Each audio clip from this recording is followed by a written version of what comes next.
సునీల్ కుమార్ ఈ ప్రభుత్వాన్ని మేము ఎంతగానో స్వాగతించాము. ప్రభుత్వం వస్తే మా సమస్యలన్నీ కూడా తీరుతాయనుకున్నాం, కానీ 2 సంవత్సరాలుగా మాకు ఇప్పటి వరకు కూడా ఏ కార్యక్రమం కూడా లేదు. పిఆర్సీ లేదు, ఐఆర్ లేదు, పిఎఫ్ ఎన్కాష్మెంట్ లేదు, లీవ్ ఎన్కాష్మెంట్స్ లేవు, ఏమి కూడా లేవు. మా ప్రభుత్వం వచ్చింది కదా, మీ అందరి సమస్యలు తీరుతాయనుకున్నాం, కానీ మళ్ళా వెనక్కి పొయ్యి మీద నుంచి మళ్ళీ పెనం నుంచి పొయ్యిలో పడినట్టుగా ఉంది. ఉపాధ్యాయులు ఎన్నో సమస్యలు ఇంకా అపరిష్కృతంగా ఉన్నాయి.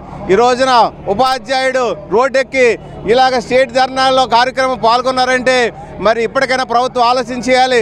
ప్రభుత్వం ఆలోచన చేసి మా అందరి సమస్యలు తీర్చి పిఆర్సీని వెంటనే ఇవ్వాలి, సిపిఎస్ని రద్దు చేయాలి సిపిఎస్ని. మరలా ప్రభుత్వం మేము తెలియజేస్తున్నాం, కూటమి ప్రభుత్వం ఉపాధ్యాయుడిని రోడ్డెక్కించినటువంటి పరిస్థితి నుంచి మరలా మేము తరగతిలో పాఠాలు బాగా చెప్పుకునే పరిస్థితి తీసుకురావాలని చెప్పేసి ఎప్పటికైనా సరే మరి మన ప్రభుత్వ ఉపాధ్యాయులందరికీ మేలైన పిఆర్సీ ఇచ్చి నేనే మంచి పిఆర్సీ ఇచ్చానంటే ఘనత చంద్రబాబు నాయుడుకి రావాలని చెప్పేసి ఈ సభాముఖం మేము తెలియజేసుకుంటూ ఇప్పటికీ సంతోషం లేదు.